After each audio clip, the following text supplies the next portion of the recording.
पारो, मुझे तुम साफ साफ बताओ, इन पेपर्स पे साइन करोगी या नहीं? मैं साइन नहीं करूंगी, नहीं करूंगी, नहीं करूंगी, नहीं करूंगी जब तक मुझे ये पता नहीं चल जाता कि मेरे हक के पैसे आप लोग मुझे देंगे या नहीं देंगे। मैं ये साइन नहीं करूंगी। और अगर मैंने नहीं किए साइन तो आप क्या कर लेंगे?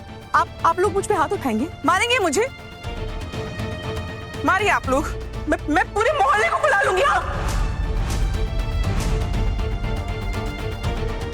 पारो, तुम अपनी हद पार कर रही हो।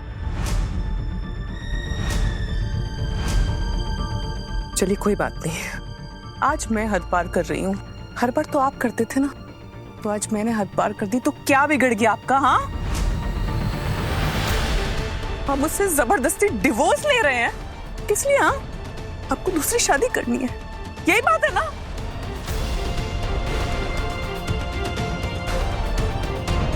तो आप भी कान खोलकर सुन लीजिए, इस घर में रहते हुए आप ये शादी नहीं कर पाएंगे। मैं ये शादी होने नहीं दूंगी। अगर आपको शादी करनी भी है तो एक काम कीजिए ना, तो चले जाइए आप इस घर से, कहीं और जाके रहिए, वहां जाके शादी कीजिए। अरे करमझली, तेरा पति तेरे साथ रहना नहीं चाहता है, तू जबरदस्ती उसके पाँव पकड़कर यहाँ रहना चाहती है? मैं कोई पाँव पकड़कर रहने की कोशिश नहीं कर रही हूँ माँ। ना मुझे इनकी जरूरत है।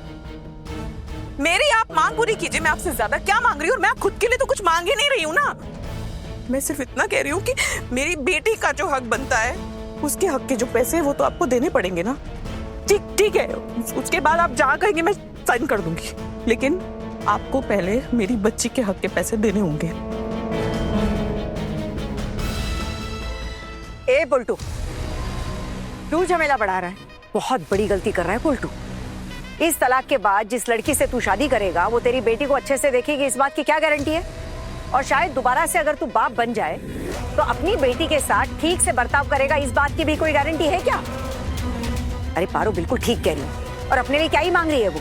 अपनी बेटी का हक मांग रही है, तो दे के खत्म कर दे। क्यों आगे बढ़ा रहा है बात को? इसकी बेटी मतलब? मेरी भी तो बेटी है, और मैं अपनी बेटी की परवरिश अच्छे से कर सकता हूँ। पैसे देने का तो सवाल ही नहीं उठता, क्योंकि मैं अगर इसे पैसे दूंगा ना तो पैसे इसके हाथ में जाएंगे, मेरी बेटी के नहीं। मेरी बेटी तो छोटी है, तो सवाल ही नहीं उठता इसे पैसे देने का। बस करो, अब जाओ अपने मायके। मैं भी देखता हूँ कितने दिन तुम्हें घर बिठाकर खाना खिलाएंगे तुम्हारे मायके वाले। मायके वाले खिलाएंगे? कहाँ है तेरे मायके वाले? हाँ, बहुत साल हो गए, कभी दिखे ही नहीं हमें।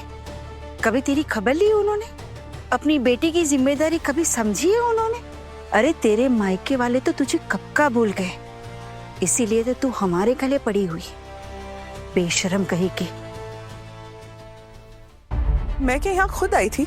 आप लोग ही तो मुझे शादी कर लेकर आए थे ना, उसके बाद भी आप मुझे। पलटू दादा, कब से आपकी बातें सुन रही हूँ। सोचा था आपके निजी मामले में टांग नहीं अड़ाऊंगी, लेकिन आप लोग। बहुत अच्छा सोच रही हो, अब भी वही करो। अपने काम से काम रखो, नौकरी करो, खुश रहो। हमारी घर गृहस्थी के बीच में ना हर वक्त जुबान लड़ाने की जरूरत नहीं है। जरूरत पड़ेगी तो बोलना तो पड़ेगा ही ना। आप मेज दीदी को उनका हक नहीं देंगे तो मैं आपके खिलाफ मेंटेनेंस केस करूंगी।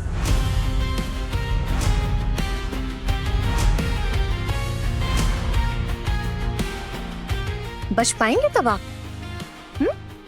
मेज दीदी, आप आज ही जाओगे। ये आपका लेजिटिमेट डिमांड है, अधिकार है ये आपका, और कोई आप पे दया नहीं खा रहा है। मर्द है तो जो चाहे वो करेंगे क्या? देखा कैसे घर तोड़ रही है आपकी छोटी बहू, कैसे मेरा घर तोड़ रही है। आप देख रही है ना, आप अब भी चुप रहेंगी, कुछ कहेंगी नहीं आप? ये तेरा घर तोड़ रही है? अरे एक लड़की की जिंदगी बर्बाद कर रहा है, उसे रास्ते पर फेंक रहा है, फिर भी कह रहा है कि ये घर तोड़ रही है। तुझे अपनी गलती नहीं दिखाई दे रही? अरे दूसरी शादी करने की योजना तो तूने बना ली है। एक बात कह देती हूँ पोल्टू, अगर तुझे दोबारा शादी करनी है तो कहीं और जाकर कर, और अपनी बीवी को कहीं और ले जाकर खुश रहे। इस घर में मैं उसे नहीं रहने दूंगी, कह देती हूँ। क्यों भाभी? हाँ, इस घर पर हमारा अधिकार नहीं है क्या? इस घर पर हमारा भी हक है।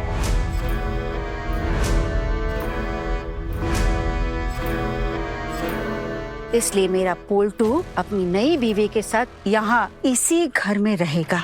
ओ ठाकुर जी, ये आज का आखिरी दिन नहीं है जिंदगी का, और भी बहुत से दिन बचे हैं जिंदगी के। आपको तो ये भी नहीं पता कि कल को कोई आपका ख्याल रखने वाला होगा भी या नहीं। किसी के भविष्य में क्या लिखा है कोई नहीं जानता, और इस घर की लक्ष्मी के साथ आप लोगों ने कैसा बर्ताव किया है। आज आप अपने बेटे की दूसरी शादी करवाने के लिए तड़प रही है। आप ये मत सोचिए कि इसकी दूसरी बीवी आपका जाकर ख्याल रखेगी आगे। अरे कितना अत्याचार किया आपने इस पर, कितना दबा कर रखा है इसे। आपको क्या लगा हमारी आंखें नहीं है, हमें कुछ दिखता नहीं है? बेटे की गलत हरकतों को नजरअंदाज कर रही है ना, इसका फल जरूर भुगतेंगी आप, याद रखिए। और आप इस घर पर हक जता रही हैं, और इसको क्या लगता है कि हक जताकर ये जो मर्जी आएगा करेगा? ऐसा नहीं होगा। अरे छोड़िए ना माँ, कुछ मत कहिए इनसे, आप इसका समाधान नहीं कर सकती। अब जितना भी मना कीजिएगा, ये लोग यहीं रहने वाले हैं। बाबा ने हक छू दिया था, उसी से सब कुछ बर्बाद हो गया। अब ये लोग ये घर छोड़कर कभी नहीं जाने वाले। और हाँ, एक और बात, मजली भाभी कहीं नहीं जाने वाली, वो इसी घर में रहेगी। हम उन्हें यहाँ से कहीं जाने नहीं देंगे। देख मिली, तू ना अब पराए घर से है, इसलिए यहाँ पर अपनी जबान ना ही चलाए ना तो अच्छा है। कौन पराया है यहाँ पर? आप भूल रही हैं, आप भी इस घर में पराए घर से ही आई हैं। ये मेरी अपनी बेटी है, अपने पिता के घर में रह रही है। आपकी तरह अपने भाई के घर में खूंटा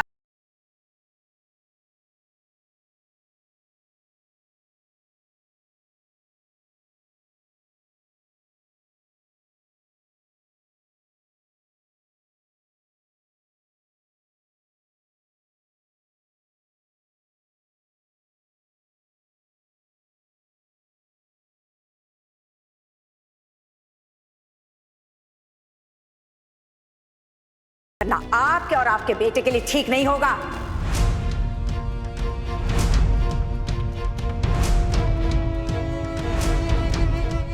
हाँ, जो बोला सो बोला पिशीमा, लेकिन आज के बाद अगर आपने मेरी माँ या दीदी भाई के लिए कुछ भी कहा तो हम आपको और आपके बेटे को छोड़ेंगे नहीं।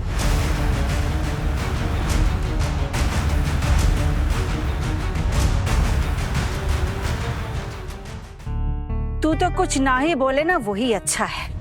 पता है ना, तू तो घर छोड़कर भाग गई थी।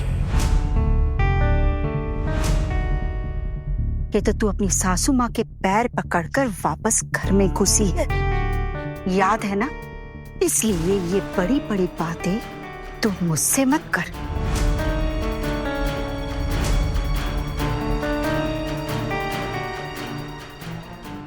अच्छा ही हुआ माँ कि वो पैर पकड़कर आई है मामी माँ के, क्योंकि उनके पैर पकड़कर आना ना पुण्य का काम है। और आपकी जानकारी के लिए बता दूं, आना खुद से नहीं आई है इस घर में, मामी माँ उसे खुद लेने गई हैं, तब वो इस घर में आई है मान सम्मान के साथ। क्योंकि मामी माँ समझ गई थी कि घर की लक्ष्मी होती क्या है, आपकी तरह नहीं। और आप में और उनमें तो अंतर किया ही नहीं जा सकता माँ। आप जानती हैं आखिर लाडले बेटे की ऐसी हालत ही क्यों है? क्योंकि माँ ये दिल के एकदम नीच इंसान है, और उसकी वजह भी सिर्फ आप है, क्योंकि आप भी बुरी हैं। आप एक बुरी औरत हैं। आरा!